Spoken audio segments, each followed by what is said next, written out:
Bueno, muy buenas tardes a todos. Nos convoca en esta ocasión una nueva actividad de la Comisión Cuarta del Real Instituto de Estudios Asturianos. Como saben ustedes, esta casa está distribuida en distintas áreas, en distintas materias, y la Comisión Cuarta se ocupa de las ciencias sociales, de las ciencias jurídicas, económicas y el resto de ciencias sociales. Y aquí uno de los temas que siempre abordamos, uno de los miembros también de la comisión que tengo a mi derecha, Jesús Arango, recuerda o tratamos en las comisiones de abordar asuntos que sean de candente actualidad y que tengan que ver con la función que tiene esta institución, que no es otra que estar al servicio de los estudios asturianos. Es decir, si tiene alguna función, incluso proclamada legalmente el RIDEA, es estar al servicio de todas las inquietudes y cuestiones que puedan suponer para la comunidad autónoma, para el Principado de Asturias, algún tipo de preocupación o de inquietud. Este es uno de los temas que, como recordaremos, este mismo año, a principios de año, pues volvió a estar en todos los medios de comunicación, volvió a estar encima de toda la preocupación, sobre todo en la zona del occidente de Asturias, que es la zona para mí más sensible, en la que yo me siento parte. Y toda esa realidad pues quisimos traerla aquí a estas jornadas. Como es natural, una materia de contornos tan plurales tiene que ser lógicamente objeto de la atención del RIDEA, no en este momento, en estas dos sesiones que se van a celebrar hoy y la próxima semana, sino también a lo largo del año. Intentaremos, en la medida de lo posible, hacerlo así. Pero lo que a nosotros nos ocupa en esta ocasión es abordar en este ciclo de conferencias los incendios forestales, una visión desde y para Asturias, que coordina mi compañero Jesús Arango y José Antonio González, que también nos acompaña en el extremo de la mesa, a mi derecha, a la izquierda, desde donde ustedes nos ven. Y hoy vamos a abordar los grandes incendios forestales y la gestión del combustible para evitarlos, a cargo de Francisco Castañares Morales. Y el próximo martes, en este mismo salón, a la misma hora, será el turno de José Antonio González para hablarnos del mosaico o incendio, el papel de los paisajes en mosaico como gran desafío en la prevención de los incendios forestales.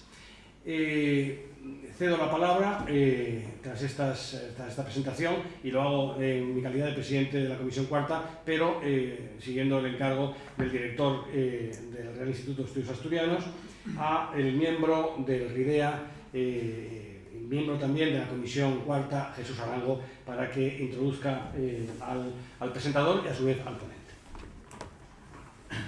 Muchas gracias, Javier. Yo creo que fue el 19 de abril, concretamente, que nos convocaste a la Comisión Cuarta. Y la verdad es que estábamos impactados todavía por la ola de incendios que hubo creo que no equivocarme, entre el 28 de marzo y el 8 de abril. Y bueno, se me encargó por parte de la Comisión coordinar estas jornadas. Yo sugerí también el nombre del profesor José Antonio González, que hemos compartido el tema, y dentro del amplio perspectivas que puede tener los incendios forestales, desde las causas hasta los datos estadísticos, los planes de prevención, elegimos, eran dos conferencias, dos temas muy concretos. Un tema, el fenómeno de los grandes incendios, que es el que se va a tratar hoy, en una dimensión determinada, que es el tema del combustible, y el otro un tema que el próximo día desarrollará el propio José Antonio González, que para mí es fundamental, que es los paisajes rurales y los incendios forestales. Yo, para no repetirme mucho más, simplemente voy a dar dos datos, o 3 o 4 datos.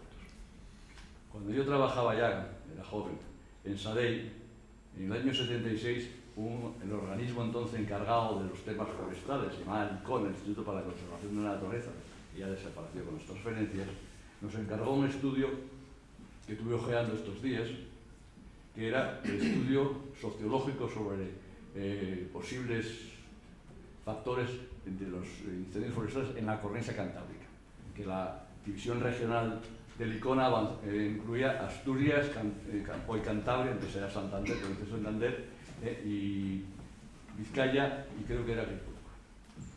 Para dar una dimensión de lo que ha pasado, porque a veces estamos muy imbuidos por la última cifra, en aquel estudio los datos eran para el cuatrienio 1972-1975.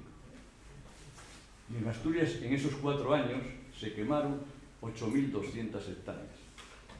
y resaltaba el estudio que era una cifra altísima, muy superior a la de Santander y de la de Vizcaya, a pesar de que Asturias tenía menos densidad de bosque que esas provincias.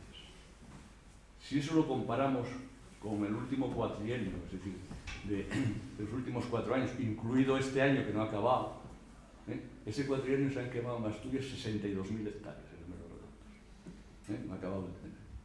Se ha multiplicado por casi 8 una superficie que entonces ya era altamente alarmante. En aquellos tiempos se concentraba básicamente en 2 concejos, Ibias, que se quemó todo, y es lo que explica, por ejemplo, que en Ibias, cuando yo era consejero allá por los años 82, que negocié las transferencias de Licona, las últimas, en el año 64, vino aparejado con multitud de montes vecinales en mano común, que fue la salida de Licona de haberse convirtiendo los montes, devolviéndolos entre comillas a los vecinos, aquellos de Taciguara. Fue un tema que precipitado, y hoy en Asturias el sitio donde más montes vecinales en mano común viene de aquellos incendios. Bueno, pues la pregunta que yo me hago es ¿qué ha pasado para que de 8.200 hectáreas, que ya eran muchas, y sobre todo hay un tema que hay que tener en cuenta, de eso gran parte es superficie no arbolada, es decir, el tema de los pastos y el matorral, el 84% de los 22 años de este siglo es de superficie, digamos, no arbolada.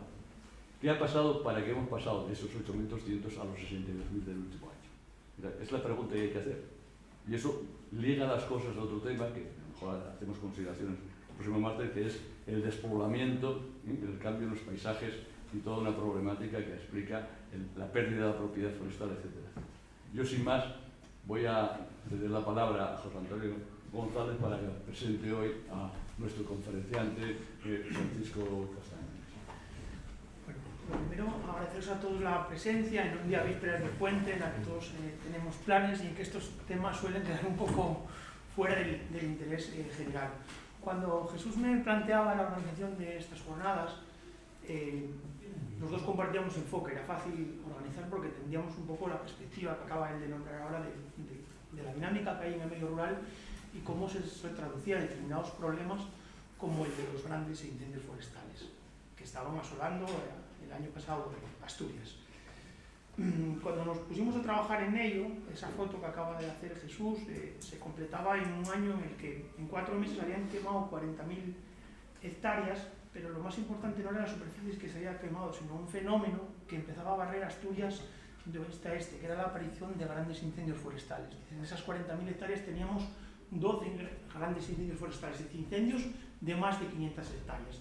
Y lo más importante de todo, aparecía un fenómeno, un incendio histórico en Asturias de casi 10.000 hectáreas. Entraba desde Tineo, como sabéis, y llegaba hasta Luarca, hasta la costa.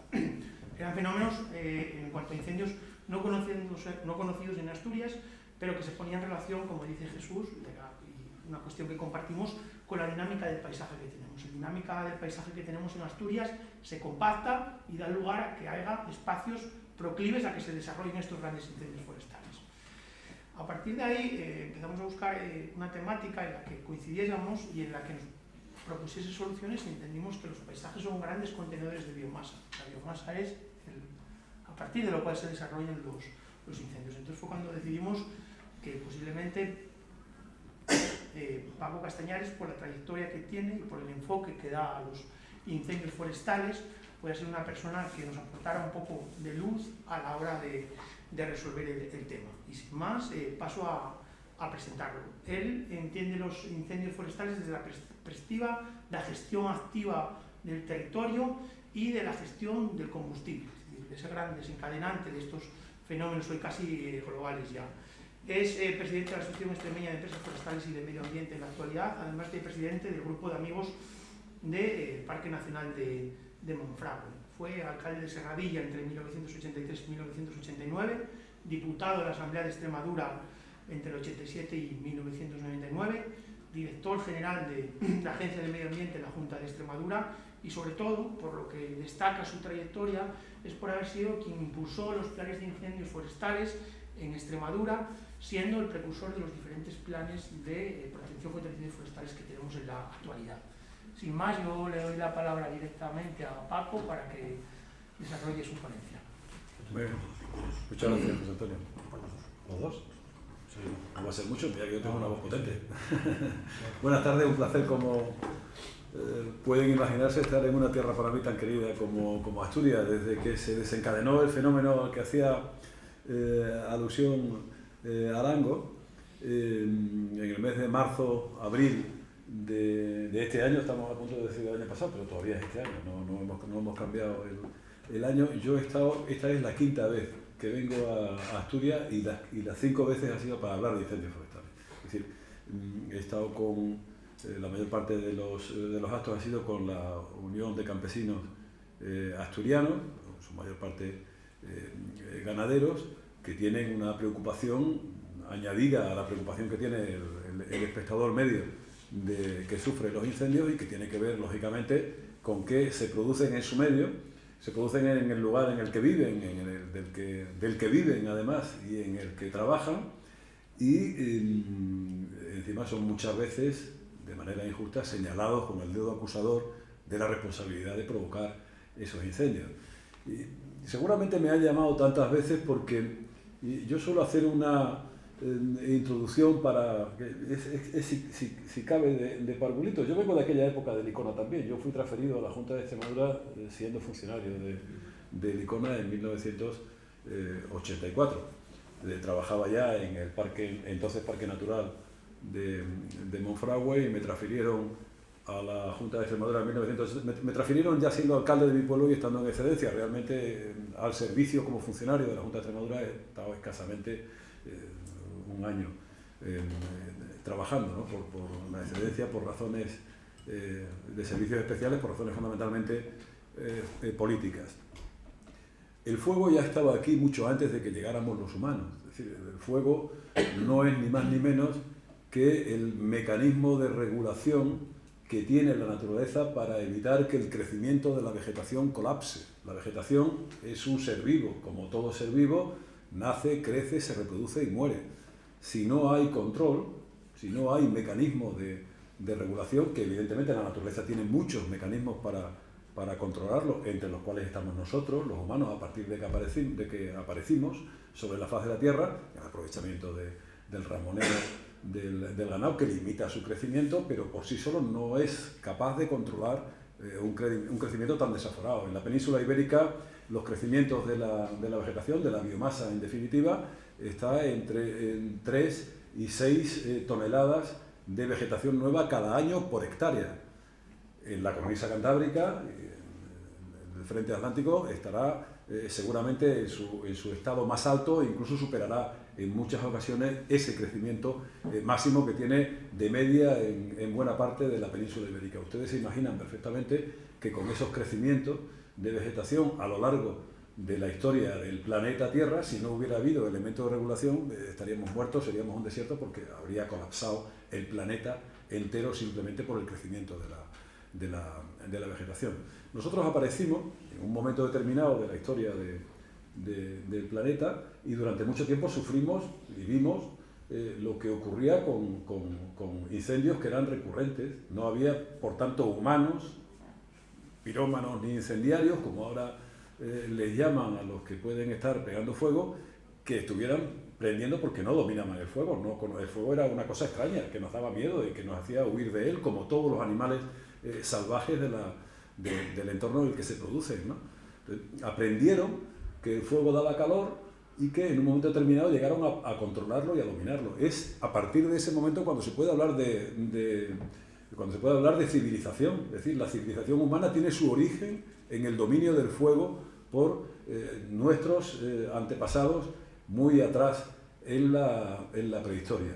Hasta entonces vivíamos en cavernas, eran grupos familiares, moríamos muy jóvenes, entre 20 y 25 años como mucho, si antes no nos había comido algún animal salvaje más potente que nosotros. Vivíamos de la caza, éramos nómadas cazadores, vivíamos con nuestra familia en cavernas,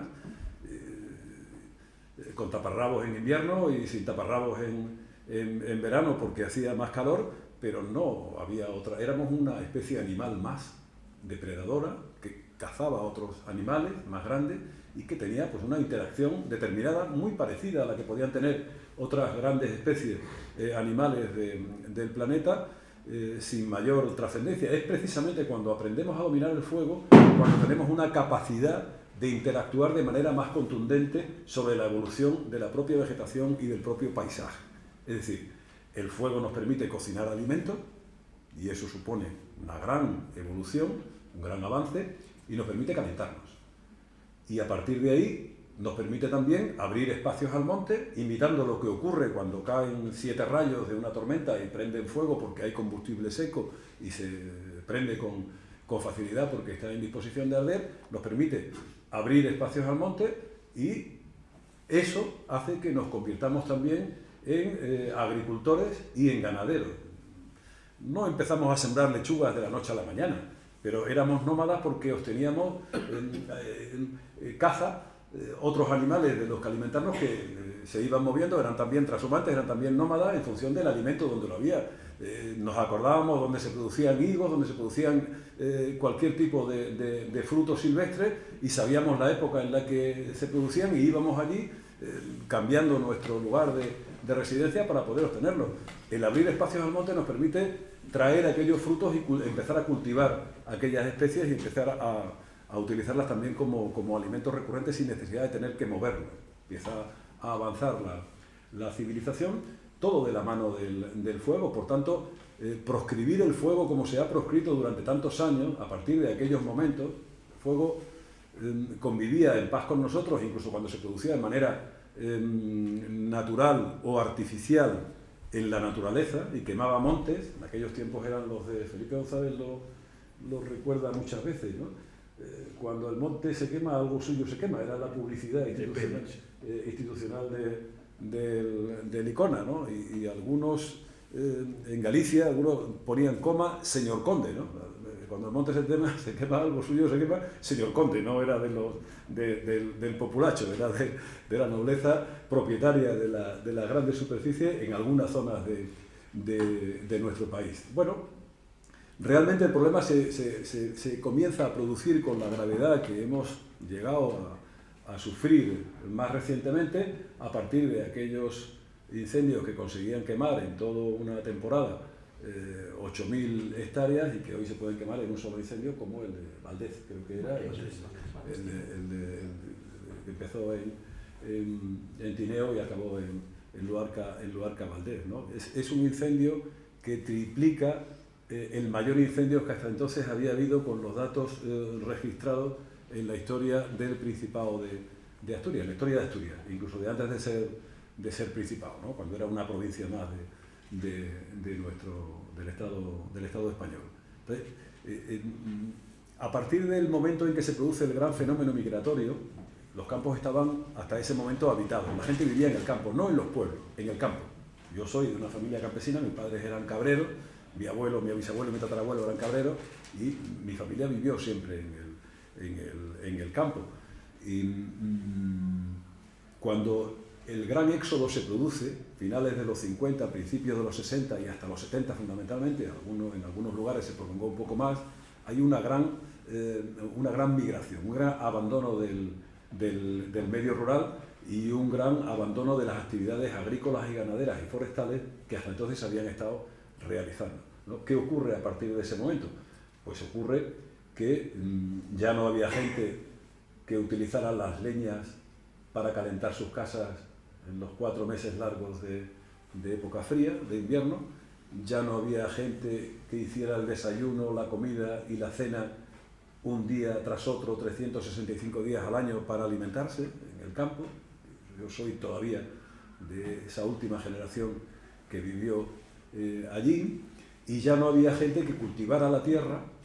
Nuestras dehesas, comentaba con José Antonio esta tarde, que es el prototipo, digamos, de mosaico más eficiente que hay contra los grandes incendios, no contra el fuego, sino contra los grandes incendios. Luego intentaré explicar la diferencia de uno y otro para que se entienda qué es el fuego bueno y qué es el fuego que puede ser peligroso y dañino y malo para los intereses humanos y para los intereses de la naturaleza, en definitiva, ¿no? Entonces, esa gente que abandona y que en mi tierra, por ejemplo, fue 1 millón de personas, 350.000 se van del campo a los pueblos, mi familia entre ellos, pero 650.000 se van del campo al exterior, Madrid, fundamentalmente, Cataluña, País Vasco, Alemania y Suiza, ¿no? Básicamente, a esos lugares, a otros también más, pero básicamente esos lugares. Eso que ocurre en Extremadura, con la mitad de la población, nosotros ahora mismo somos 1 millón de habitantes, creo que como vosotros, como los asturianos, entonces éramos 2 millones de habitantes, el millón que vivía en el medio rural se va y está en el exterior, la mitad de la población. Asturias sufrió un fenómeno muy similar a este, prácticamente toda la España del interior, lo que hoy se llama la España despoblada, sufrió ese fenómeno. ¿Cuál es la consecuencia del abandono? Que todas las zonas de cultivo, todos los espacios abiertos en el monte para cultivar, cereales fundamentalmente, para tener pienso en época de escasez al final del verano para alimentar al ganado, las zonas de huerto y de cultivos en el entorno de los pueblos y de los lugares, de las casas de campo en las que vivía la gente, todo eso se abandona, que estaba muy cultivado, muy vivido, muy explotado, se vivía de eso, de pronto se produce una gran explosión, se deja de hacer el cultivo y la consecuencia inmediata, primera que ocurre, es que se matorraliza todos los espacios abiertos. El crecimiento del matorral, como consecuencia del abandono, tiene una primera consecuencia. Los incendios, que hasta entonces en los pueblos se apagaban tocando la campana del ayuntamiento, el alguacil, y reuniéndose en la plaza los mayores de 18 años y los menores de 60, con 4 cubos y 2 escobas, iban y apagaban el fuego si el fuego era preocupante. ¿Por qué? Porque pudiera afectar a una zona que estuviera pendiente de pastorear todavía, algún cultivo sin recoger, sin cosechar, o alguna zona en la que pudiera haber gente viviendo y pudiera crear un problema de seguridad, un problema de protección civil, aunque entonces ni siquiera se llamaba así tampoco el problema. Es decir, no necesitamos medios sofisticados de ninguna clase, la gente que vivía todavía en el medio rural podía apagar aquellos incendios. Pero a partir del abandono y a partir del crecimiento de la vegetación, del matorral, que es combustible cuando se seca y se pone en disposición de arder, empezamos a tener incendios más grandes. Ahí empieza el origen de las 8.000 hectáreas a las que se refería Arango. Ese tipo de incendio ya nos obliga a responder, además de hacer un estudio sociológico como el que el ICONA le encargó para realizar en aquel momento, empezamos a crear los primeros servicios de extinción. Nuestra respuesta es extinguir el fuego, apagar el fuego. Empieza a haber incendios que queman grandes superficies, aunque todavía no son intensos, es decir, son incendios que podemos apagar, y nosotros con el paso del tiempo, obviamente no lo hicimos desde el primer momento, hemos dividido, para hacer fácil el entendimiento, hemos catalogado los tipos de incendios en generaciones de incendios. Y en este momento estamos en la 6ª generación de incendios. En la primera lo que hay es continuidad, se matorraliza el monte, crece la vegetación por el abandono y empezamos a tener incendios que queman grandes superficies. Ya puede haber incendios que lleguen a quemar 1.000 o 2.000 hectáreas en aquella época, incendios individuales. La segunda generación, que se empieza a producir a partir de los años finales de los 80, principios de los 90, ya da velocidad a esos incendios. La vegetación ha continuado creciendo, el combustible ha aumentado, por tanto se seca con mayor facilidad y se pone en disposición de arder, y los incendios son más veloces, van más rápido, ya nos empiezan a crear problemas para controlarlo. Aparecen los medios aéreos, con los que podemos tener capacidad técnica para poder controlar aquellos incendios. Pero el combustible sigue avanzando, la vegetación sigue creciendo como consecuencia del abandono rural y de nuestra acción, que entonces todavía no reconocíamos como un error y ahora sí, extinguiendo aquellos incendios que no eran tan preocupantes o tan peligrosos como después han llegado a ser. La tercera generación ya empiezan a adquirir intensidad, son incendios muchísimo más difíciles de apagar, son incendios que ya incluso ni con medios aéreos podemos controlar en buena parte del territorio, en otras partes sí. La vegetación sigue creciendo y llega a ocupar zonas próximas o aledañas a los núcleos de población, núcleos que nosotros llamamos de interfaz urbano-forestal, y empiezan a poner en peligro la seguridad de la gente, empiezan a ser un problema de protección civil. Es la cuarta generación de incendios. La quinta generación, que es la penúltima, estamos ya en la segunda década de los años 2000, del nuevo siglo, es la simultaneidad. Se dan incendios de tercera y cuarta generación simultáneamente y en varios lugares a la vez. Además de tener un gran incendio, que antes con los medios que teníamos, con mayor o menor éxito, éramos capaces de pararlo, cuando se dan simultáneamente 3 o 4 incendios o 5 incendios en un mismo territorio, lo que ocurre, por ejemplo, en Asturias en la primavera pasada, que no hubo, salvo 1 o 2, no hubo incendios de sexta generación, fueron incendios simultáneos de tercera y cuarta generación, lo que le da la quinta generación de incendios, y la sexta generación en la que se producen incendios de tercera, cuarta, de cualquiera de las generaciones, pero particularmente de tercera y cuarta, y coinciden con zonas de interfaz urbano-forestal principalmente, se produce una interacción que hasta entonces no habíamos observado entre la atmósfera y los incendios, lo que multiplica su capacidad destructiva. Al final, si se dan cuenta, en todas las generaciones de incendios, desde la primera hasta la sexta, hay una constante: la vegetación, el combustible, exclusivamente. Ahora ya hago un alto en el camino, controlarme el tiempo, que yo tiendo a hablar como si no tuviera que irme mañana por la mañana. Me vais recordando, voy cerrando. Ahora ya suelo pararme y decir, es también de parvulario, de incendios forestales, es decir, para que haya fuego tiene que haber 3 elementos que confluyan en el mismo tiempo y en el mismo espacio. Solo 3. Si falla uno de los 3 no hay fuego, por tanto no hay incendio. Y que haya 5 más, da igual, son 3 los determinantes: combustible, la vegetación, el oxígeno del aire, que nosotros llamamos comburente, y combustible, oxígeno, vaya, y la confluencia y una fuente de calor intensa, la que realmente prende el fuego. Sin uno de esos 3, si no hay fuente de calor intensa, no hay fuego. Si falta el oxígeno, no hay fuego. Y si no hay combustible, no hay fuego. Esos 3 elementos son imprescindibles para que haya fuego. Recuerden ahora que el combustible es la constante de la evolución de los incendios desde principio a fin de las generaciones que hasta ahora llevamos, estudiadas y definidas. Pero eso es para que se produzca fuego. Para que podamos hablar de incendio tiene que haber propagación. Es decir, encender un encendedor aquí, una fuente de llama, no pasa nada. Encendemos y ahí está encendida, mientras no soltemos o soplemos, ahí está. Ahora, si le arrimamos los papeles, le ponemos combustible al lado, ya empieza a arder algo más que esto. Al final podemos quemar la sala esta, y si no salimos corriendo nos quemamos todos los que estamos aquí, se quemaría el edificio. En fin, eso ya es un incendio. Tiene que haber propagación. Para que haya propagación son necesarios, de nuevo, 3 elementos, solo 3 elementos: el combustible, de nuevo, la orografía del terreno, la pendiente, y el viento. La pendiente, bueno, el combustible ya hemos visto lo que hace.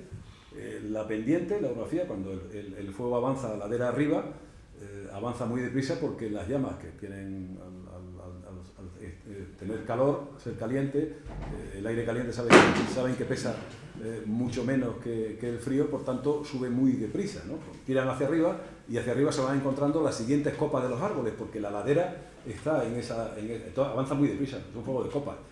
Sin embargo, la ladera abajo avanza mucho más despacio, porque las llamas siguen yendo hacia arriba y las copas están por debajo. Por tanto, avanza, pero mucho más despacio de orografía. En fin, con la orografía no podemos hacer nada, no tenemos bulldozer tan potentes como para allanar. Imagínense, si pudiéramos allanar Asturias, ¿no?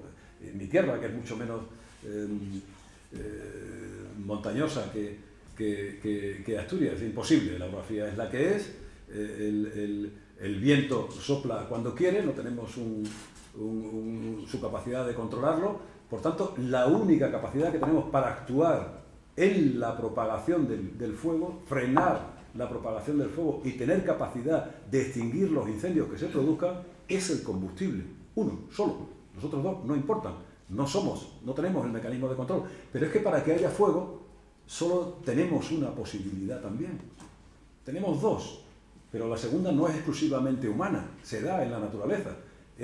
No podemos controlar la temperatura, las fuentes de calor intensa. Aquí tenemos termostato para estar cómodamente instalado, podemos subir el calor o bajar la temperatura para que refresque más en verano, pero eso en la naturaleza no se da. Fuentes de calor intenso, en la naturaleza hay muchas, que son las que producen los incendios de manera natural. Los rayos de una tormenta ya no son tan naturales, pero son artificiales, pero también influyen. El tubo de escape de un coche, un cristal que hace el efecto de lupa, en fin, un montón de casuísticas que provocan incendios. Si consiguiéramos eliminar todas las que tienen origen humano, tienen que ver con el humano, es decir, renunciáramos de pronto a lo que nos ha hecho crecer como civilización y volviéramos a las cavernas, que sería la consecuencia inmediata, es decir, no dominamos el fuego ni usamos el fuego los humanos, incendios seguiría habiendo, porque no tenemos capacidad de controlar más que el combustible. Es decir, si nosotros nos retiramos de la actividad humana en la naturaleza,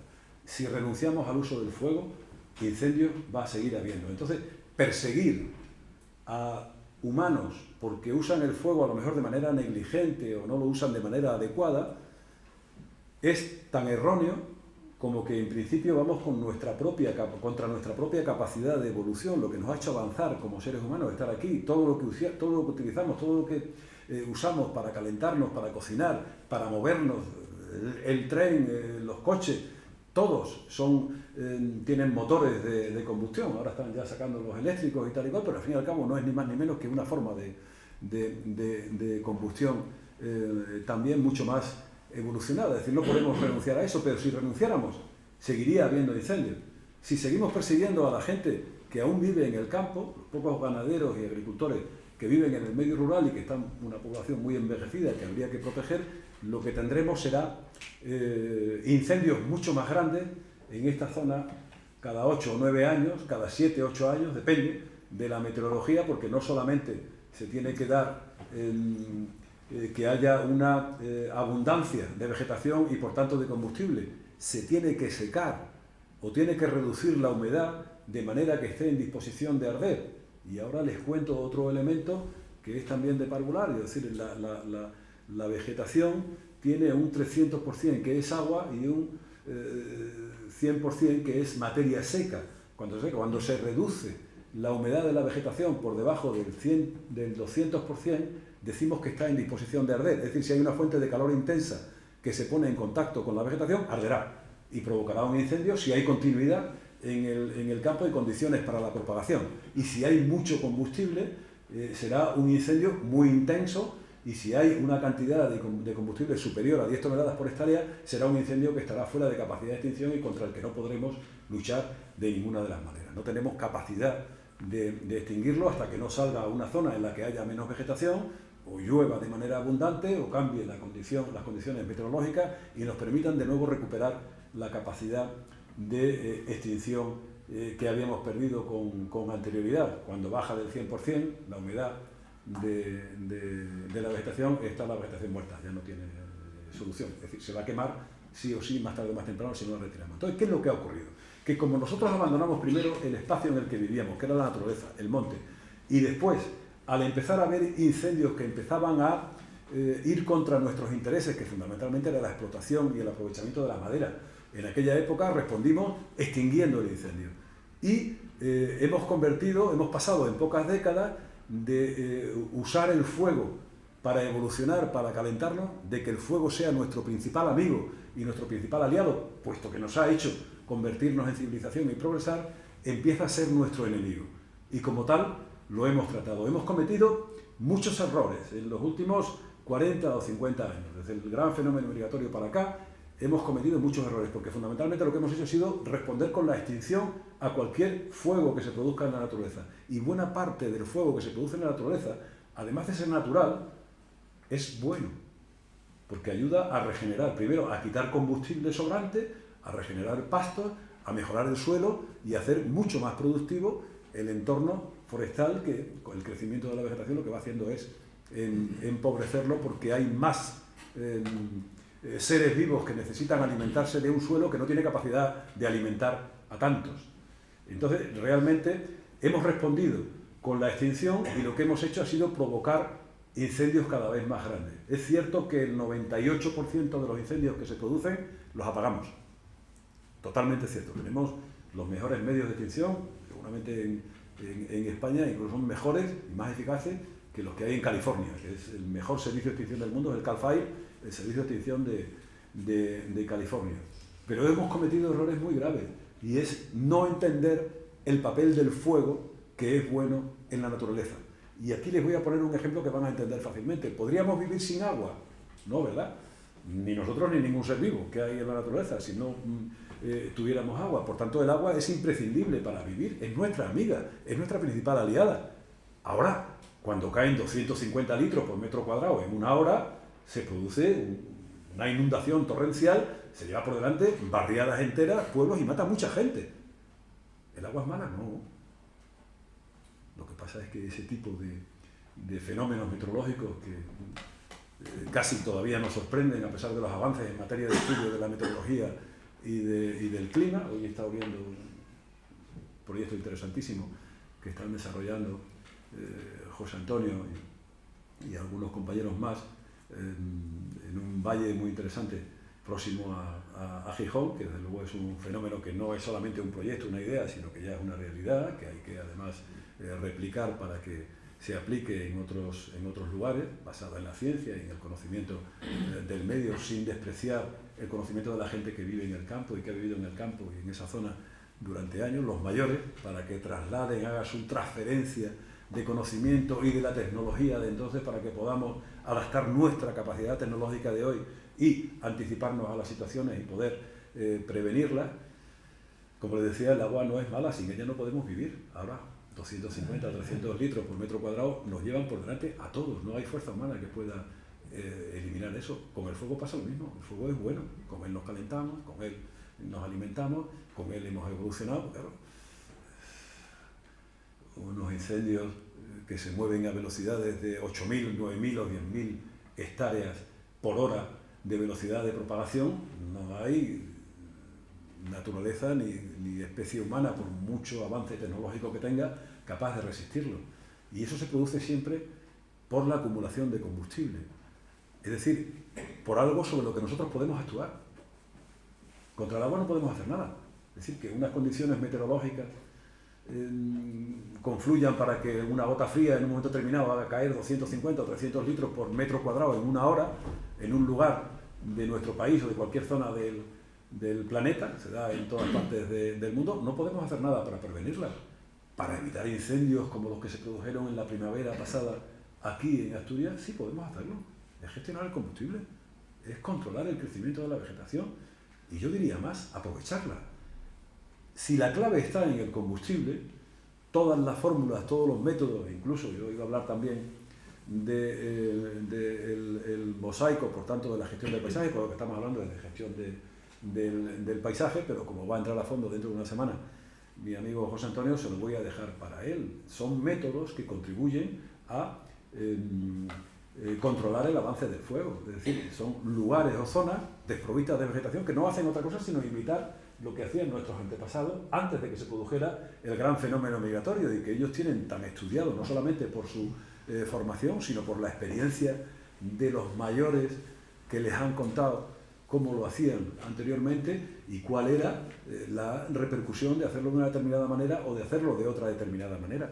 Es decir, el aprovechamiento del combustible, imitando a lo que hacían nuestros antepasados anteriores, que se calentaban y cocinaban los alimentos con él, es perfectamente trasladable a nuestros días. No de aquella manera, puesto que ya no vivimos en el campo, ya tenemos unos avances tecnológicos que no nos permitirían volver atrás sin que tuviéramos que pagar un alto precio por volver atrás, pero podemos mirar hacia adelante y utilizar la tecnología disponible para producir electricidad, por ejemplo.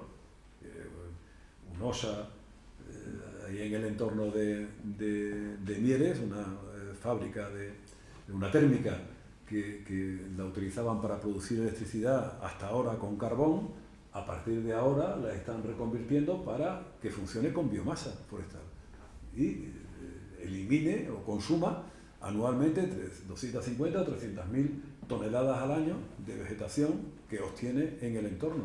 Ese rendimiento que nos permite producir electricidad y aprovecharla, puesto que la ponemos en la red y la podemos aprovechar en el pueblo de al lado, en la casa de al lado o incluso en Oviedo, o en Gijón, o en Asturias, o en Madrid, o en Barcelona, sin ningún problema, está en la red, como está toda la electricidad, es perfectamente utilizable y se produce con combustible forestal que de otra manera, si no lo aprovechamos, nos quema la naturaleza, nos produce incendios muy graves que ya no podemos apagar y mata gente.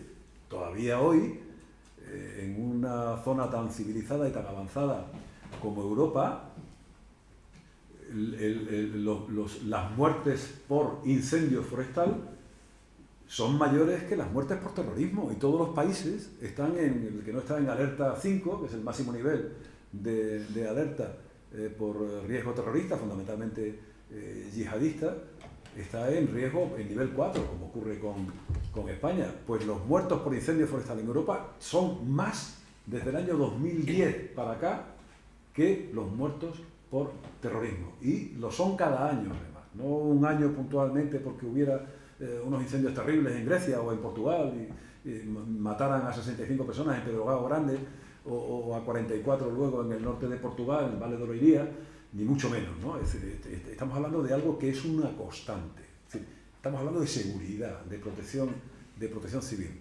Podemos aprovechar la energía o podemos despreciar la energía. Hasta ahora estamos despreciando la energía, y además hay todo un componente ideológico dominante que tiene un origen urbano, y más que urbano, urbanita, que ser urbano no es malo, urbanita ya tiene una connotación un poco más peyorativa, que viene al monte o viene al campo los fines de semana a hacerse una selfie en el Salto del Gitano, en el Parque Nacional de Monfragüe, o arriba en los lagos de Covadonga, por hablar de un ejemplo asturiano que también es parque nacional, y quiere que eso esté absolutamente igual que el día que él estuvo y se lo encontró, olvidando una cosa, que es naturaleza, y que, como decía al principio de mi intervención, tiene la fea costumbre de nacer, crecer, multiplicarse y morir. Por tanto, lo que hoy hay, mañana ya ha cambiado, no digamos dentro de un año, dentro de 3, en zonas, sobre todo de muchísima vegetación forestal que crece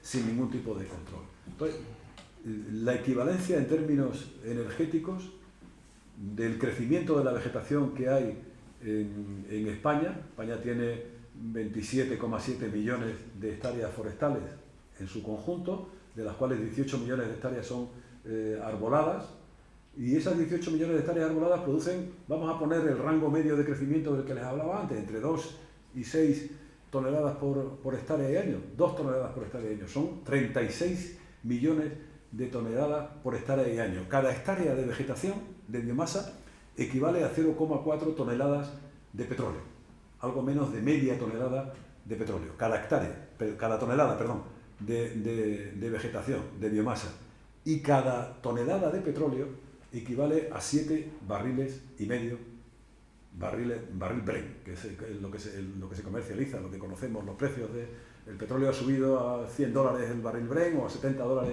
el barril Brent, lo que recibimos con la información económica que nos dan los medios de comunicación cada día. Eso quiere decir que España está desaprovechando el equivalente a 105 millones de barriles de petróleo al año, que es lo que producen sus bosques. Claro, si le explicamos a la gente que entiende menos de esto, que todos los años desparramamos por nuestros bosques 105 millones de barriles de gasolina, van a entender perfectamente que se quemen, ¿no? Dirán que demasiado poco se queman, porque tenemos unos servicios de extinción muy eficaces y porque la gente al final tiene muchísima más responsabilidad de la que nos hacen creer los medios de comunicación y muchas veces los responsables políticos, que para quitarse el muerto de encima y para que no me miren a mí, apunto siempre a un culpable, que es un fantasma, el pirómano, el incendiario, el ganadero, el agricultor. Oiga, primero, no acuse sin pruebas, y en segundo lugar, no invente pruebas falsas, porque en realidad estamos hablando de algo que se produce en la naturaleza. Es decir, ahora que estamos viviendo en una época en la que unos señores cometen unos delitos y sus votos son necesarios para que gobiernen otros señores, pues esos delitos ya no cuentan, no es que los perdonemos, los ignoramos, no existen ese tipo de delitos. Hombre, si un rayo tiene capacidad de provocar un incendio forestal en el que mueren 65 personas, como ocurrió en Pedrogao Grande, o como ocurrió el año pasado en Los Acios y en la Sierra de la Culebra, y no murieron 5, no murieron 65, murieron 2 personas, ¿no?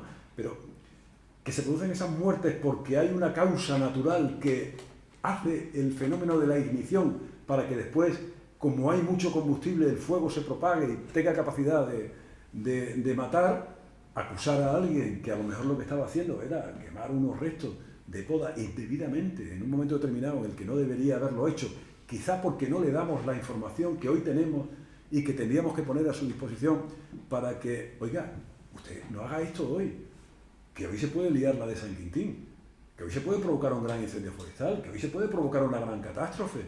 Eso hay que explicárselo a la gente. Y es más, en lugares como Asturias, donde eso es tan recurrente, porque forma parte de la cultura de la gente que vive en el campo y ha sido su modo de supervivencia y su modo de relacionarse con el entorno en el que vive y del que viven y del que todavía viven, hay que hacer un esfuerzo aún mayor. En Cataluña ya lo hacen. Quien hace las quemas prescritas, las quemas para quitar el exceso de combustible que hay en los montes y evitar los grandes incendios forestales, no son los ganaderos o son los agricultores, son los bomberos de la Generalitat de Cataluña. Le llama el agricultor y, oiga, hace 6 años estuvieron por aquí la última vez, hay una vegetación ya que ha crecido demasiado, esto es un peligro, se puede quemar en cualquier momento, no es necesario que haya una chispa humana con alguien con un mechero para que lo prenda. El rayo de una tormenta hace eso, es que para eso está, es el funcionamiento natural de la vegetación si no estuviéramos nosotros, y está aún estando nosotros cuando nosotros no hacemos lo que tenemos que hacer, que es reducir la carga de combustible para evitar que se produzca una catástrofe.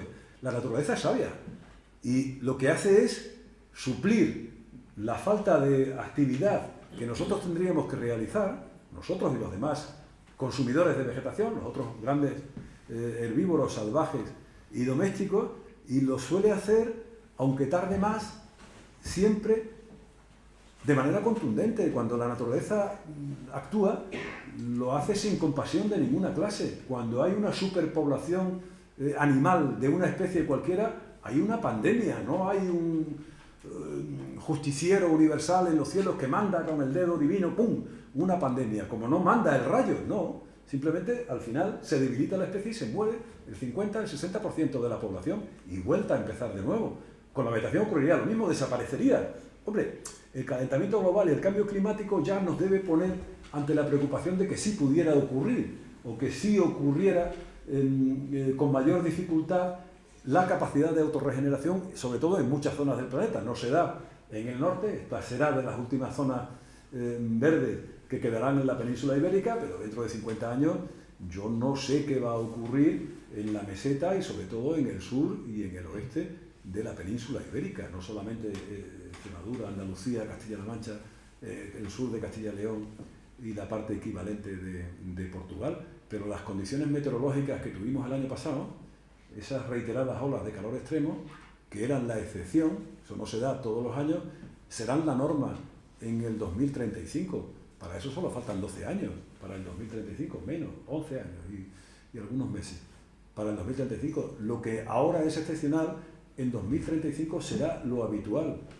Y en 2050 será la temporada fresca, será verano favorable. Imaginen el verano del año pasado, con las consecuencias de esta primavera en los montes de Asturias, en el año 2050, cuando van a ser las condiciones más favorables que nos encontremos, de media. Eso no quiere decir que sea así siempre, unas veces estará más fresco y lloverá más o menos, pero de media esa es la evolución de las temperaturas que los científicos llevan tiempo advirtiéndonos.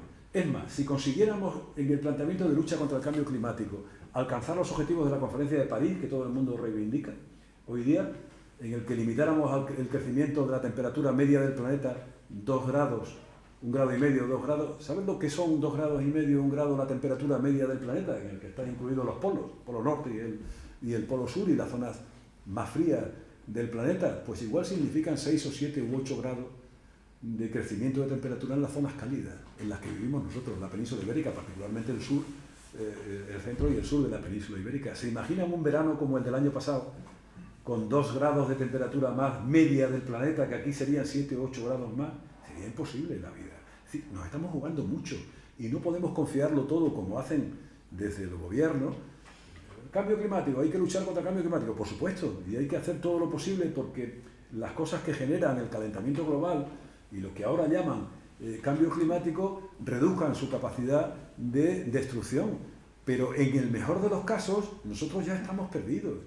Nuestra naturaleza tendrá que cambiar. Es decir, las formaciones arbóreas, los bosques que hemos conocido, no son sostenibles. Van a tener que evolucionar y habrá otro tipo de vegetación capaz de resistir las nuevas temperaturas. Es decir, Asturias se parecerá más a Extremadura, al sur de Extremadura y a Castilla-La Mancha y Andalucía, y Extremadura, Castilla-La Mancha y Andalucía se parecerán más al norte de África, es decir, al Sáhara seguramente, ¿no? La latitud se va moviendo hacia arriba como consecuencia del cambio climático, frente a lo que decía el año pasado, lo dijo además en Extremadura, y yo tuve la oportunidad de contestarle porque estaba en ese momento en una entrevista en directo en una televisión nacional, ¿no? El cambio climático provoca muertes, no. En el caso de los incendios forestales no es el cambio climático, es la falta de gestión, es la ausencia de gestión. El cambio climático alarga el periodo en el que el monte está disponible para arder, por tanto es más largo el periodo en el que puede haber incendios y sube la latitud hacia lugares en los que era impensable hace 30 años que pudiera haber fuego. Para que se hagan una idea, el Pirineo, que es una zona del sur de la cara española del Pirineo, la cara sur de los Pirineos, tenía 4 días de ventana de oportunidad, es decir, de condiciones meteorológicas para que pudiera haber un incendio hace solo 10 años. El año pasado tuvo 27. Es decir, durante 27 días podía haber habido un gran incendio forestal. Y los Pirineos son un lugar en que un gran incendio forestal tendrá capacidad de quemar más de 1 millón de hectáreas en solo 4 o 5 días. ¿Se lo imaginan? Un incendio forestal que no solamente afectaría a España y afectaría también al sur de Francia, ¿no? De esa dimensión de incendios estamos hablando. Y contra eso solo podemos utilizar la gestión forestal, la reducción del combustible, la ordenación de los montes y por tanto del paisaje para que sea capaz de resistir lo que nos viene encima como consecuencia del calentamiento global.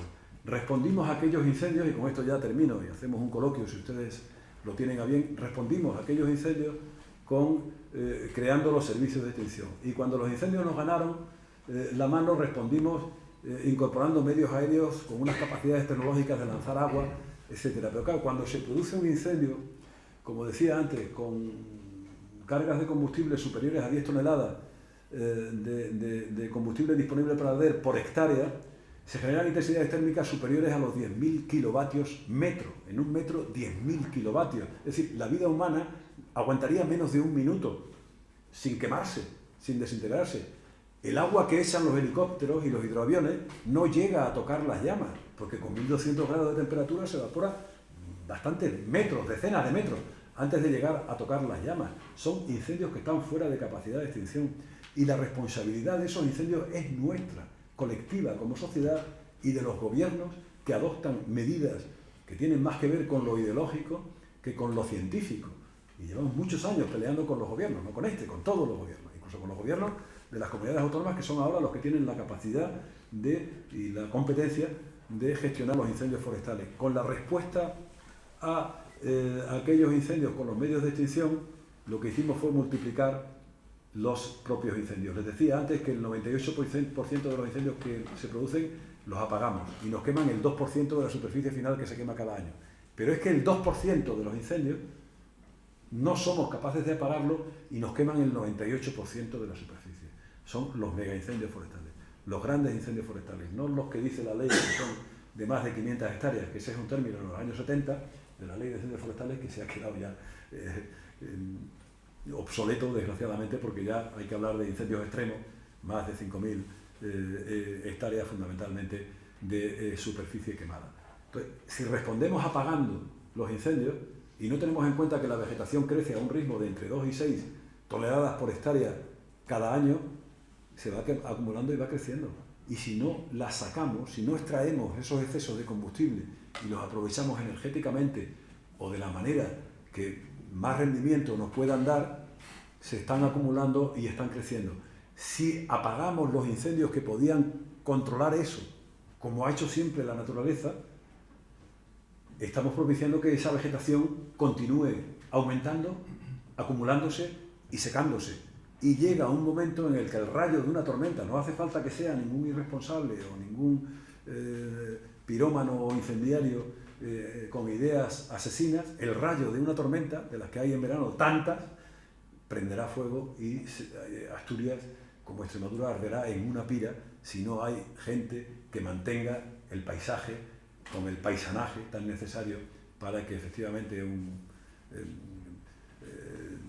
la naturaleza, un bosque en mosaico y con la carga de combustible que soporta, menos siempre de 10 toneladas por hectárea de combustible disponible para arder, de matorral, estamos en serio peligro.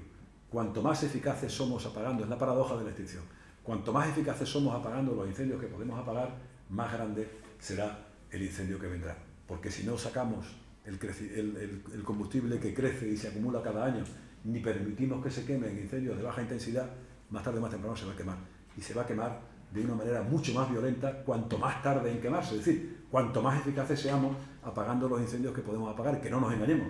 Son siempre incendios pequeños o incendios de poca intensidad que se producen en lugares donde hay poca densidad de combustible, de vegetación, aunque nos guste sacar pecho y decimos, coño, qué buenos somos que hemos apagado este incendio rápidamente. No ha apagado ese incendio rápidamente porque había menos de 10 toneladas de combustible disponible para arder en la zona que se estaba quemando.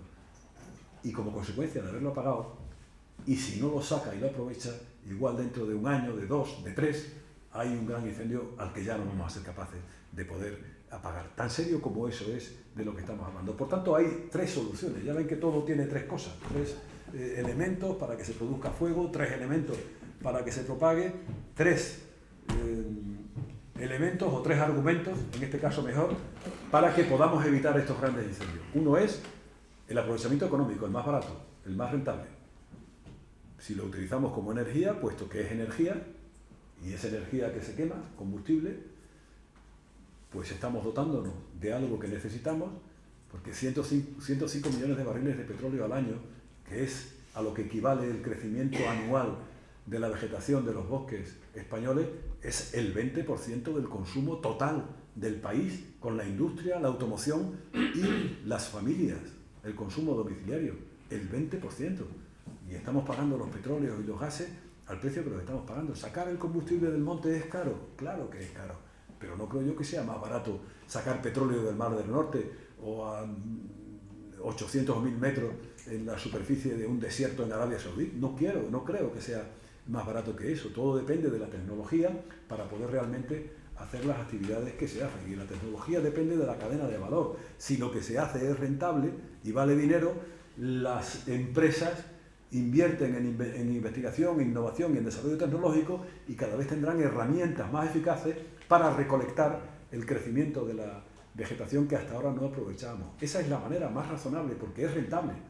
Es decir, extraerlo, transportarlo a planta y producir electricidad, aparte de fijar mucha población al medio rural y de crear empleos de calidad en el medio rural, por tanto de frenar la despoblación, que es el gran problema en el origen de los incendios.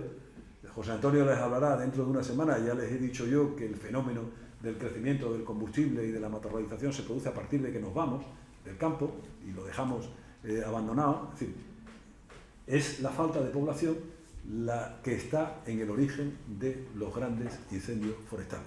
Con este mecanismo creamos población y la mantenemos. Podemos dotarnos de electricidad, la que nos ilumina aquí, la que nos da el sonido y la que nos permite acceder a la tecnología también en los entornos urbanos, pero además podemos obtener calor por la vía de la calefacción, con pellets, con astillas, que nos dan calor, calefacción y agua caliente sanitaria, tan eficiente y mucho más barata y un calor mucho más sano que el que da el gas o el gasoil, que además tenemos que importarlo de lugares en los que cuando no hay una guerra hay un conflicto y lo que hacen es multiplicar los precios y encarecer, por tanto, los productos que nosotros utilizamos como consecuencia del crecimiento de los precios de la energía, ¿no? Si tenemos nuestra energía, aprovechémosla, porque además debería ser obligatorio, es decir, debería ser la primera energía que utilizáramos, porque si no utilizamos el gasóleo, si no utilizamos el petróleo, si no utilizamos la energía eólica, si no utilizamos la energía solar o la nuclear, bueno, pues no pasa nada. Estamos tontos porque la podemos aprovechar fácilmente con pequeñas inversiones, pero no pasa nada, no crea ningún efecto pernicioso para la sociedad. Si no aprovechamos la energía del monte, el monte se quema y nos crea un problema de protección civil, el mayor de Europa, porque hay, como decía anteriormente, más muertos por incendios forestales que por terrorismo, con las connotaciones terroristas que hay últimamente en la inmensa mayoría de los países europeos. Todo no lo podemos sacar, porque todo no es rentable sacarlo. Todo lo que sobra en los montes, dependiendo de la accesibilidad o no accesibilidad, y ahí la administración tiene que decidir si prefiere gastarse 2.000 euros por hectárea para limpiar el monte, que sería la otra forma de hacerlo. Le he dicho que había tres. Una es el aprovechamiento de la energía de los bosques, la otra es gasto público puro y duro, gasto para hacer las labores de prevención extrayendo el combustible sobrante, y la tercera sería el fuego técnico, utilizar fuego de baja intensidad en momentos adecuados para quemar el combustible sobrante que no es rentable sacar y que de esa manera evita que su acumulación pueda provocar, la acumulación de combustible pueda provocar un gran incendio forestal dentro de unos meses o de unos años. Ahí el efecto es el efecto vacuna. Le estamos inyectando al bosque fuego de baja intensidad que lo que hace es prepararlo para que resista un incendio de alta intensidad o de riesgo de que sea un incendio de alta intensidad. Si las temperaturas llegan a alcanzar 42, 43 o 44 grados, aquí con 30 es suficiente, pero es lo que se da en la tierra de la que yo procedo, y la humedad relativa baja del 30%, incluso nosotros podemos llegar a tener el 8% de humedad relativa del aire muchos días a lo largo del verano. El año pasado los tuvimos varios días en los meses de julio y de agosto fundamentalmente.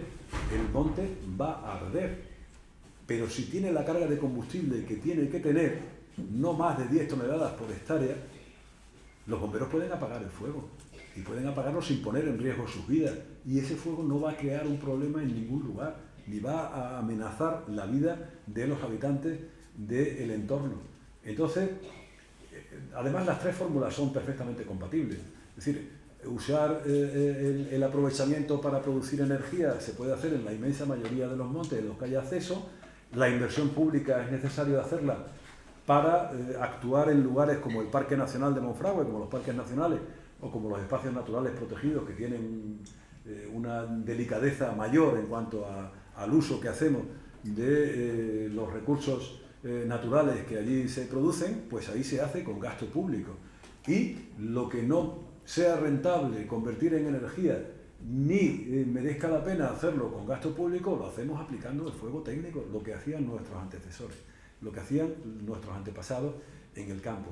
Ahora ya no estamos preparados, porque hay que tener, incluso los que nos dedicamos a esto, de la lucha contra los incendios forestales, si no dominamos también la meteorología y un montón de elementos más, somos unos analfabetos. Es decir, necesitamos mucha gente con especialidades diversas para realmente tener una imagen, una foto, un diagnóstico de situación para responder o para estar preparados, más que para responder ante situaciones de crisis como las que se nos están viniendo periódicamente encima.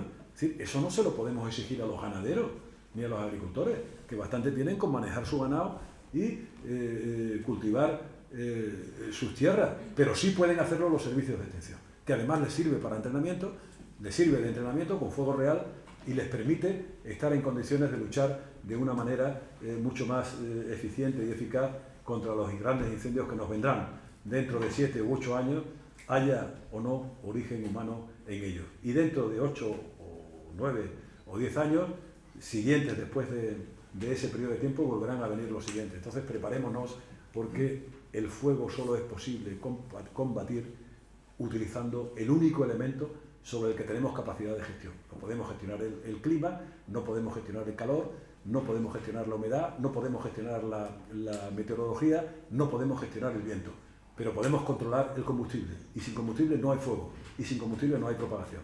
Muchas gracias.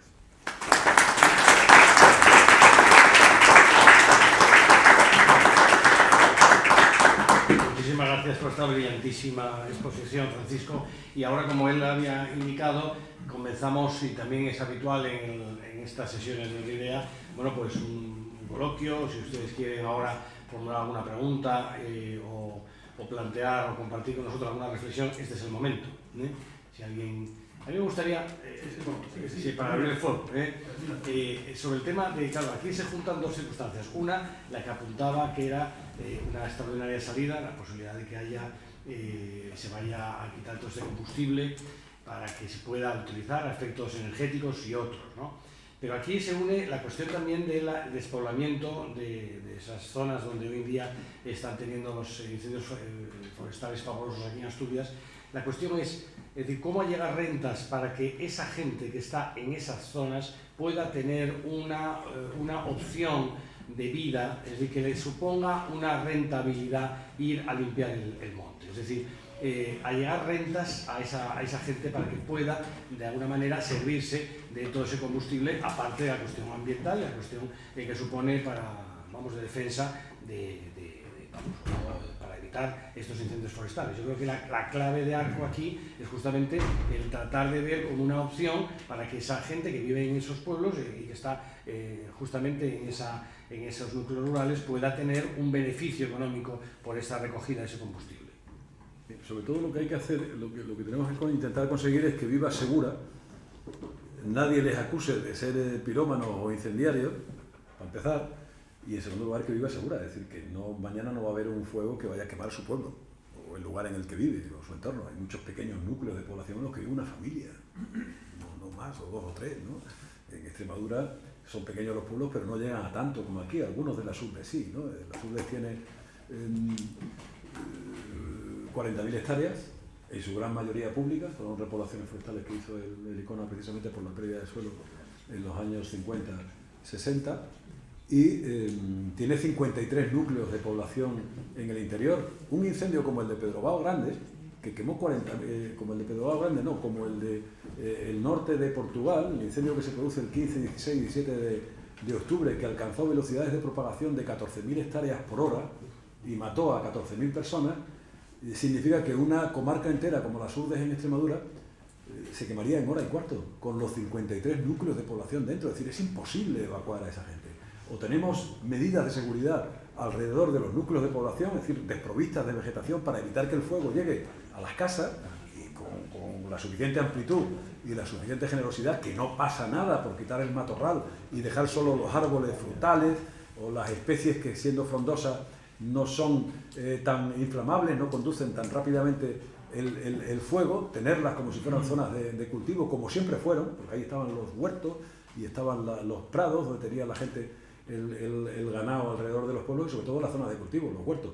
Básicamente eran barreras, ellos no lo hacían para defenderse del fuego, no tenían ese problema entonces, pero sin quererlo estaban descubriendo un elemento que para nosotros es fundamental. Lo hemos visto este año en las Urdes y en Sierra de Gata, aquí también lo habrán visto en algún lado, un incendio que quemó 10.000 hectáreas, 10.600, recorrió 12.800 hectáreas, pero solo quemó 10.600. ¿Sabes por qué? Porque las otras eran olivares cultivados.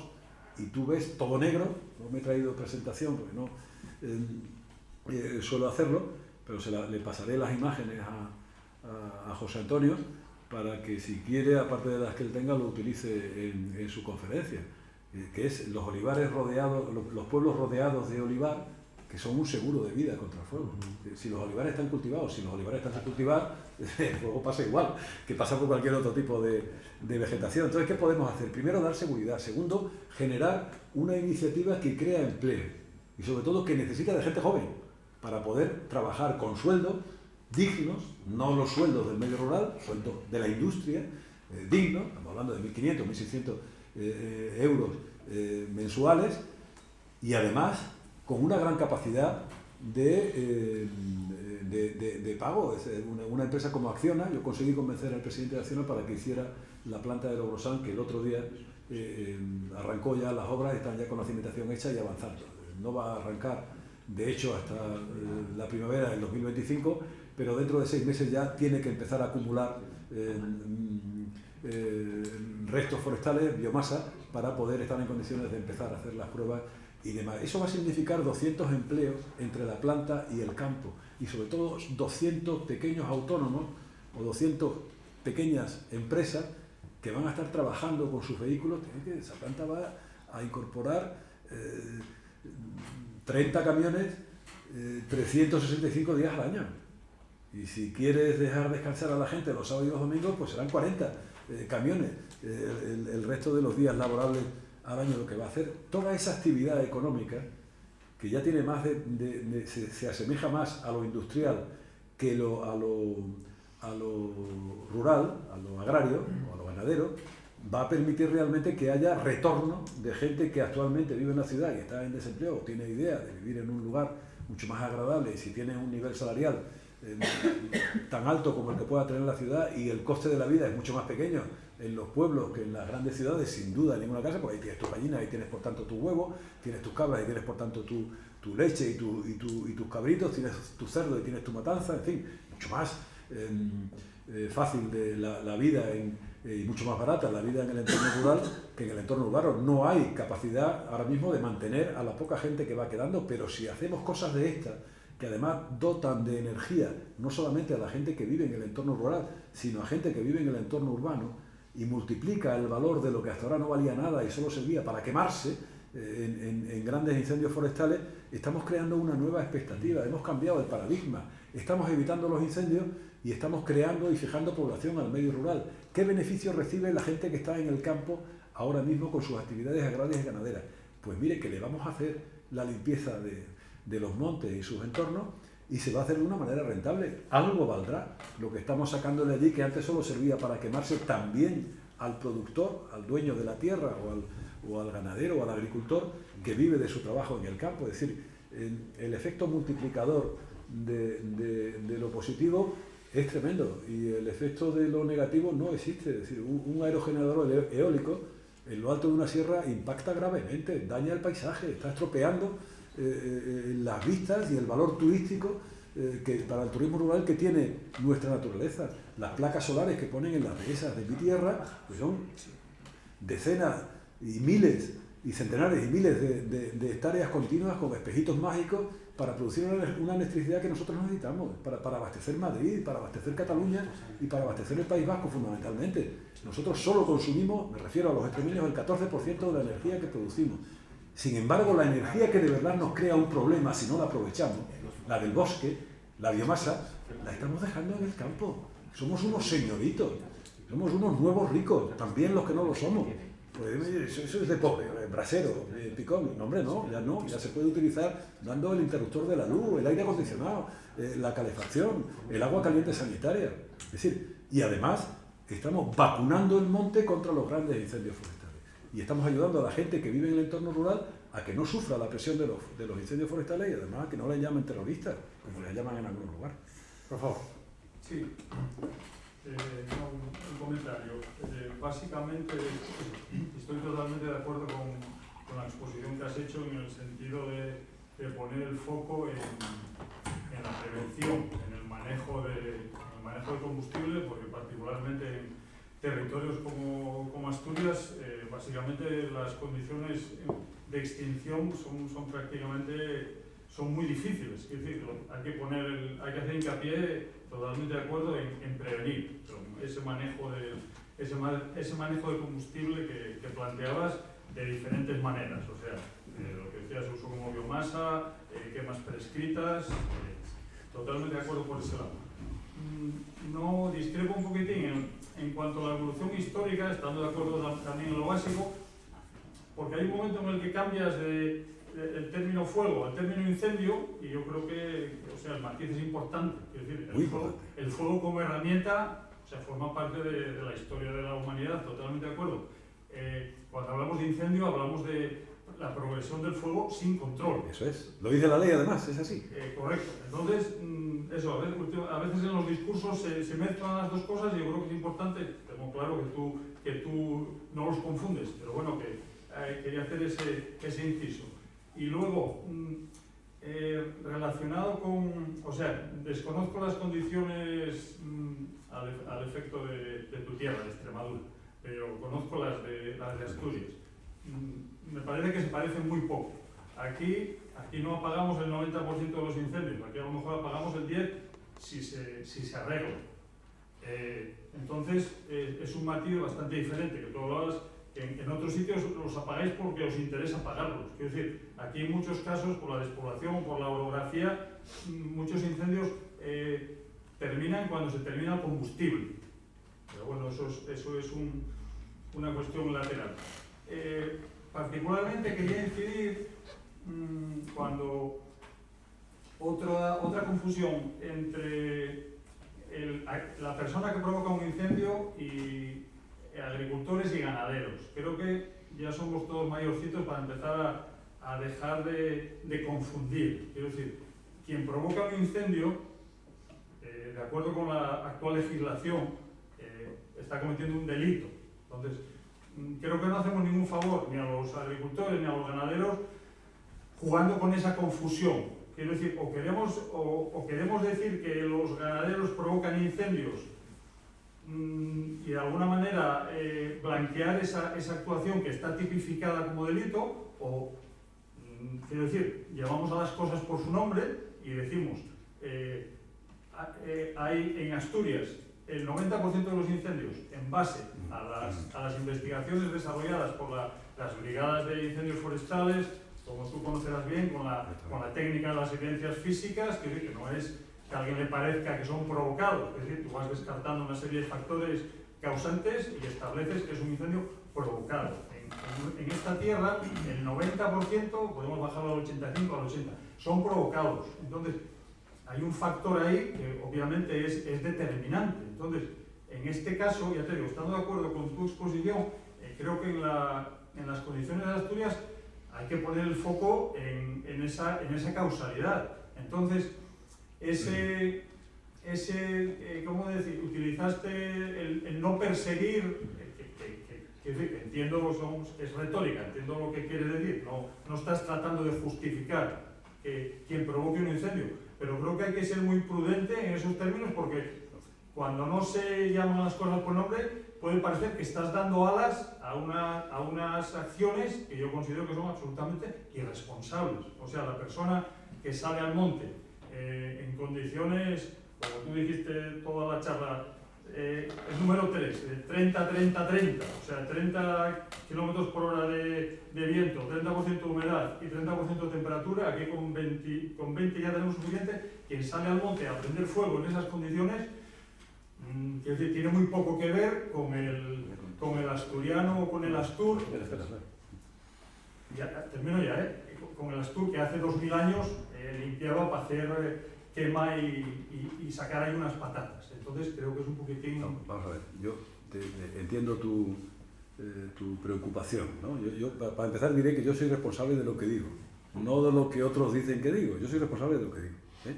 Y yo digo lo que digo, no digo lo que otros puedan decir que digo o interpretar que he dicho. Es decir, si el fuego, para que exista, necesita de 3 elementos: combustible, comburente y fuente de calor intenso, y para propagarse necesita de combustible, orografía y viento, solo tenemos una opción: el combustible. Luego, nos podemos ir, lo hablábamos esta tarde, a algunas zonas de Umbría, de caras norte, en Asturias,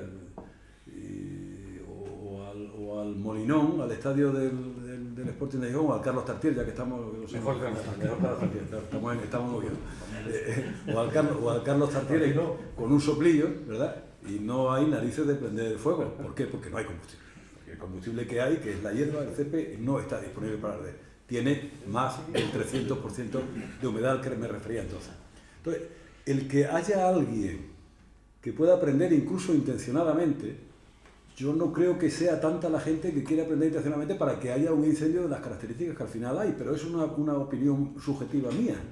Es decir, para que ese incendio haya o se produzca, tiene que haber un responsable de la gestión del espacio forestal que tiene más de 10 toneladas de combustible disponible para arder, para que un señor con una fuente de calor intensa, que si no va a él, habrá un rayo que lo prenderá, y a Dios no le vamos a meter en la cárcel, si es que somos cristianos y creemos que las tormentas dependen de la divina providencia, ¿no?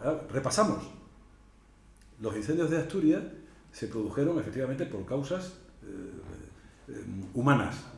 Una cosa es la provocación y la intención de hacer daño y de provocar un incendio, y otra cosa es el origen de la causa, porque incluso en los incendios que se definen como provocados, que no son tantos, la mayor parte de ellos son por causas negligentes.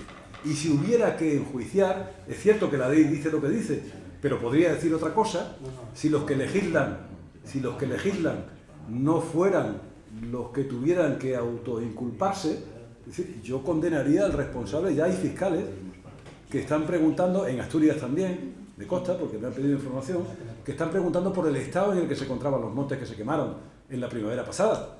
Es decir, el día que un juez condene a un funcionario público o un alto cargo político de una administración por no hacer lo que debería hacer, gestionar adecuadamente el espacio forestal, habremos terminado con los problemas. Porque verás, como aunque haya un señor con un mechero, incluso enloquecido, que lo haga recurrentemente, que qué casualidad, lo hacen cada 8 años. La última vez fue en 2017 con la tormenta Ofelia, pero la vez gorda fue en el 2015 y la anterior en el 2008. Entonces, incendios que quemaban 3.000 hectáreas, ahora han quemado los más grandes 9.000 hectáreas. Entonces, las 8.000 hectáreas a las que se refería Arango en su intervención se han convertido en 38.000, por cierto, entre las 38.000 y las 64.000 finalmente quemadas en el año, hay toda esa cantidad de incendios que somos capaces de apagar, porque de los incendios que quemaron 38.000 hectáreas en la primavera pasada, ¿cuántos realmente fueron incendios grandes? ¿Que quemaron la gran superficie? Muy pocos. La mayor parte de ellos fueron incendios pequeños y muchos de ellos fueron focos secundarios de esos incendios, que a veces, como empezamos a ver, ese incendio está provocado porque tienen 5 focos. Oiga, que las pavesas vuelan por el aire y si hay combustible seco disponible para arder en el lugar en el que caen, prenden fuego, como hacen los rayos. Por tanto, no seamos, porque al final vivimos en una sociedad con moral cristiana. Dios es bueno y misericordioso, pero como pasan cosas malas necesitamos un culpable. Y se inventaron nuestros antepasados religiosos a Satanás, al diablo. Nosotros ahora, como yo no gestiono el monte, apunto hacia el incendiario. Que puede ser verdad, pero que a lo mejor no lo es. Si repasamos los grandes incendios del verano pasado en España, los que nos quemaron casi 300.000 hectáreas en grandes incendios forestales, 16 de sexta generación, verán que todos los grandes incendios fueron por rayos de tormenta. Sierra de la Culebra, 30.000 hectáreas, el rayo de una tormenta, de 3 o 4 rayos de una tormenta. Los Ácidos, en la otra mitad de la Sierra de la Culebra, 2 semanas después, rayo de una tormenta.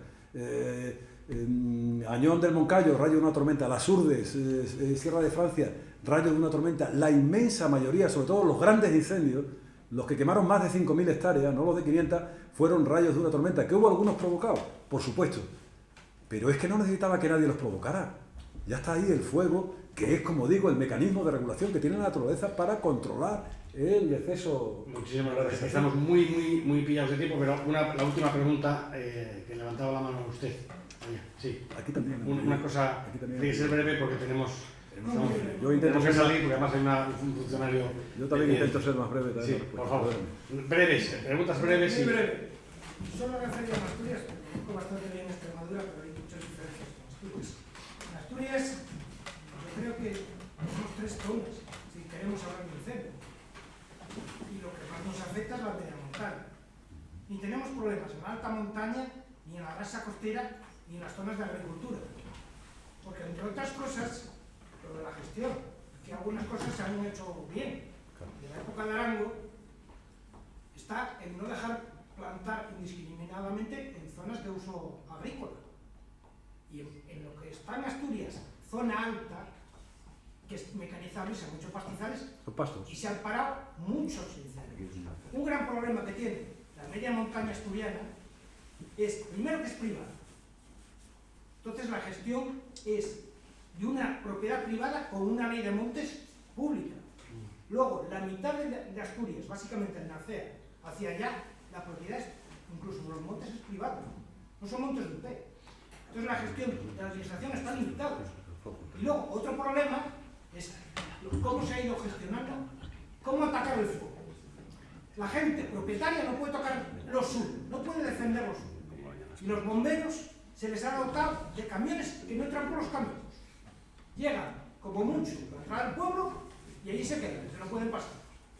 Y ya el colmo ha sido el incendio famoso de Tineo, que viene la UME, se estaciona en un pueblo como es Narabá, y justo cuando les está llegando las las llamas al pueblo, les dan la orden y ellos eches, y los que tienen que ir a meterse entre las llamas son los paisanos con las cubas, porque es lo único que entra. Y es la realidad. Y hay que acotar dónde tenemos el problema, que es en la masa forestal. Donde hay combustible. No le des En más la vuelta. media montaña. Muchísimas gracias. Había otra pregunta por aquí. Sí, intentaré ser muy breve también. Bueno, ante todo, muchas gracias por tu exposición, Paco, porque bueno, ante todo creo que se agradece el rigor y los datos de carácter científico, que yo creo que el problema que tenemos en este ámbito, como en otros, a nivel de sociedad, es que queremos encontrar respuestas en el primer minuto en que nos dan la información y a veces hay que llegar mucho más allá, ¿no? Me gustaría simplemente añadir una pequeña reflexión que creo que ya se ha apuntado también por las preguntas del público. Pero a los factores que nos han traído aquí, aparte del despoblamiento rural y de esta situación en la que se encuentra el monte, yo creo que también habría que añadir la coincidencia, digamos, temporal, ¿no? con ese factor del despoblamiento rural y una mayor concienciación ecológica. No a nivel español, sino a nivel mundial, pero ha coincidido precisamente con el auge del ecologismo, que todos abrazamos y creo que todos estamos de acuerdo en que hay que potenciar pues todos los valores que abundan en la conservación de la naturaleza, en la recuperación de las masas forestales y demás. Pero esa legislación que se empezó a fraguar en los años 70 y esos instrumentos administrativos que aparecieron ahí, que se fueron desarrollando, cuando se dieron cuenta, el problema de base que existía, que era la superexplotación del medio rural, tanto por las talas masivas como por los incendios, etcétera, etcétera, fue desapareciendo de forma natural y sin embargo la legislación siguió en la misma línea.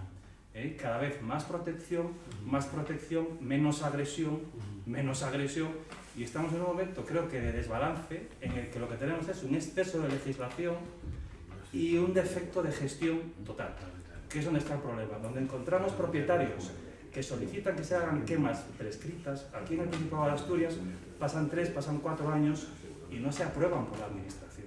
Y luego al final pasa lo que bien apuntabas, que llega el 8º año, se ha acumulado todo aquello y el día que arde por una chispa, por lo que sea, tenemos el problema medioambiental mucho más gordo que lo que queríamos evitar, ¿no?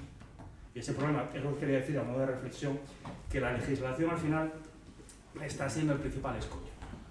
Porque cómo convencemos a todas las administraciones, empezando por la estatal, pero yendo también a las autonómicas que tienen la última competencia legislativa para ir más allá en la protección, para revertir un poco, no digo la protección, pero sí para hacer más hincapié en la gestión de las masas, ¿no? ¿Cómo conseguimos esto a nivel de ciudadanos? Sí, estoy totalmente de acuerdo contigo, también contigo. ¿Dónde está el problema de los incendios? Tú lo has definido perfectamente. Yo te lo defino todavía de una manera mucho más sencilla para los que no conozcan la orografía puntual de Asturias, en Extremadura, en Australia, en California, en la Amazonía, donde está el combustible. Ahí está el problema. Cuando se seca y se pone en disposición de arder, habrá fuego. Punto. No hay vueltas que darle. Donde no hay combustible, no hay fuego.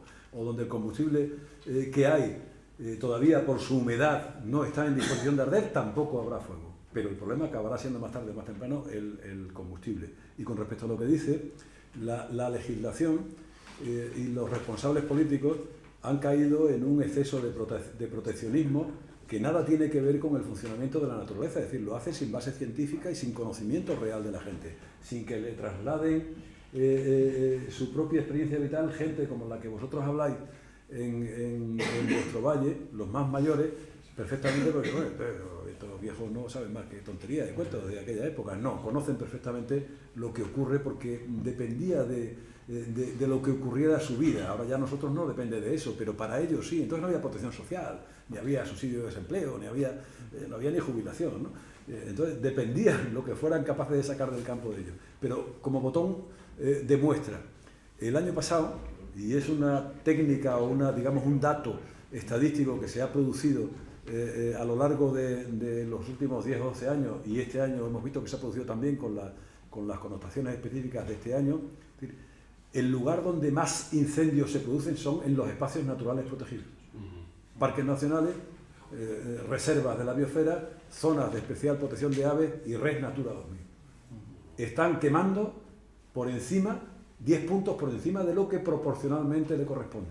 Es decir, allí donde la administración aplica con mayor discrecionalidad las medidas y las prohibiciones sobre la actuación de la gente que vive en el medio rural y por tanto los aprovechamientos agrícolas, ganaderos y forestales, hay más incendios y se queman mayores superficies y son más intensos. No les gusta que les digamos estas cosas, pero las estadísticas no mienten. Ahí está, ¿no? Consensuamos una declaración institucional en el seno, convocados por la Fundación Pau Costa, nos reunimos 56 o 57 los mayores expertos de incendios forestales en distintas disciplinas de todo el país, de medios de extinción, científicos y otro tipo de expertos como puedo ser yo, como a mí me consideran, ¿no? Y al final, la gran batalla que se produjo en esa reunión, de la que luego conseguimos sacar una resolución consensuada para todos, es decir, algunos tuvimos que ceder en parte para que otros cedieran también en su parte correspondiente y poder sacar lo que nos unía a todos. La gran batalla, ¿dónde creen que estuvo? Pues estuvo en los espacios naturales protegidos, que yo quería que se mencionaran expresamente. Pero claro, los ecologistas oficiales, no todos, porque por ejemplo Greenpeace apoyaba nuestras posiciones, Font también, pero Ecologistas en Acción no, y los responsables técnicos del ministerio que allí estaban defendían a ultranza que no mencionáramos los espacios protegidos. Y yo digo, si no mencionamos los espacios protegidos que queman 10 puntos por encima de lo que les corresponde, yo no firmo la declaración. Y al final tuvimos una buena bronca, y al final se impuso el sentido común y metieron la... Claro, es que lo que arde aquí no va a arder aquí porque haya una figura jurídica que diga que del teléfono móvil mío para acá es parque nacional y aquí no lo es. Lo que arde aquí, en las mismas condiciones arde aquí. Y no entender eso es absurdo. Tan absurdo como que no debiera haber nadie en la administración diciendo esas cosas. Hombre, ecologistas radicales, vale. No nos gusta que haya hambre en el mundo. Por supuesto que no haya hambre en el mundo. Ahora... ¿estamos dispuestos a prescindir de lo que nos sobra a cada uno de nosotros para que quien le falte lo tenga? Pues seguramente mucha gente sí, pero otra no. Es decir, lo utópico, el pensar en la naturaleza como un decorado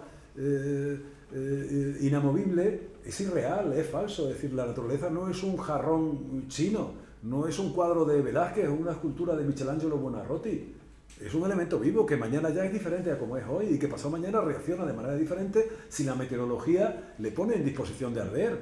Se puede conservar un jarrón chino, se puede conservar una estatua de Michelangelo Buonarroti, se puede conservar un cuadro de Velázquez en el Museo del Prado, pero no se puede conservar la vegetación, porque la vegetación nace, crece, se reproduce y muere. Es decir, por su propia naturaleza, por su propia esencia, no se puede conservar. Se puede gestionar para garantizar supervivencia a lo largo del tiempo.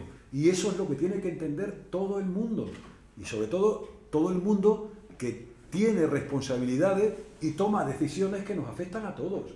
La gente tiene derecho a pensar lo que quiera y preguntan, y obviamente les intentamos responder de una manera que puedan entender fácilmente, ¿no? Aunque no sean expertos propiamente dicho, no hablamos en un lenguaje en el que solo nos entiendan ingenieros, nos entiendan doctores en geografía o en meteorología. Hablamos en un lenguaje que entiende, sobre todo quien mejor nos entiende, es la gente del campo. Ese viejo agricultor como mi padre y como tantos que decía los incendios se apagan en invierno. No quería decir que se apagaban a escobazos en invierno, no, se apagaban gestionando el combustible y el monte para evitar que en el verano se quemaran. Es decir, estamos hablando de gestión. Como nosotros ahora utilizamos unas palabras más rigurosas, pero nos entendemos perfectamente con lo que querían decir nuestros antepasados que todavía viven en el campo. Bueno, Francisco nos ha dejado el listón muy alto, pero vamos a intentar superarlo el próximo martes. El próximo martes hasta a las 7 de la tarde será la segunda de las conferencias a cargo de José Antonio González Díaz. Han sido ustedes muy amables por su presencia. Muchas gracias.